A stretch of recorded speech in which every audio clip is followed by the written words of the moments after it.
કોંગ્રેસના રાષ્ટ્રીય સંગઠન સૃજનનો અભિયાનનો પ્રારંભ થયો છે। વર્ષ 2025ને સંગઠન વર્ષ તરીકે કોંગ્રેસે નિર્ણય કર્યો છે।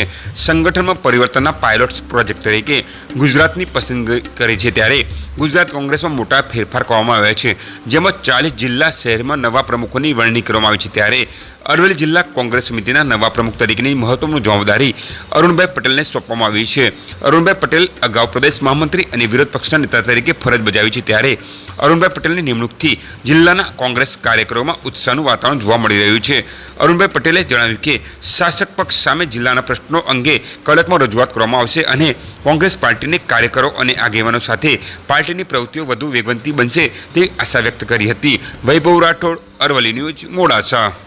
એઆઈસીસી દ્વારા પૂરા દેશમાં કોંગ્રેસ પાર્ટીનું સંગઠન મજબૂત કરવા સંગઠન સૃજન અભિયાન અંતર્ગત જ્યારે ગુજરાતમાં અને એમાંય અરવલ્લી જિલ્લામાં યુવા નેતા અને લોકસભાના વિરોધ પક્ષના નેતા આદરણીય રાહુલજીએ જ્યારે અરવલ્લી જિલ્લાનો શુભારંભ કરાવ્યો, ત્યારે અરવલ્લી જિલ્લા કોંગ્રેસ સમિતિના પ્રમુખ તરીકે જ્યારે મને જવાબદારી સોંપી છે, ત્યારે હું એઆઈસીસીના હોદ્દેદારો અને પ્રદેશ મોવડી મંડળનો આભાર માનું છું।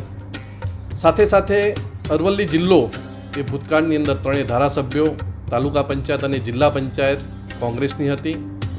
ફરીથી આ કોંગ્રેસની જિલ્લો બને, પ્રજાજનો કોંગ્રેસ સાથે છે।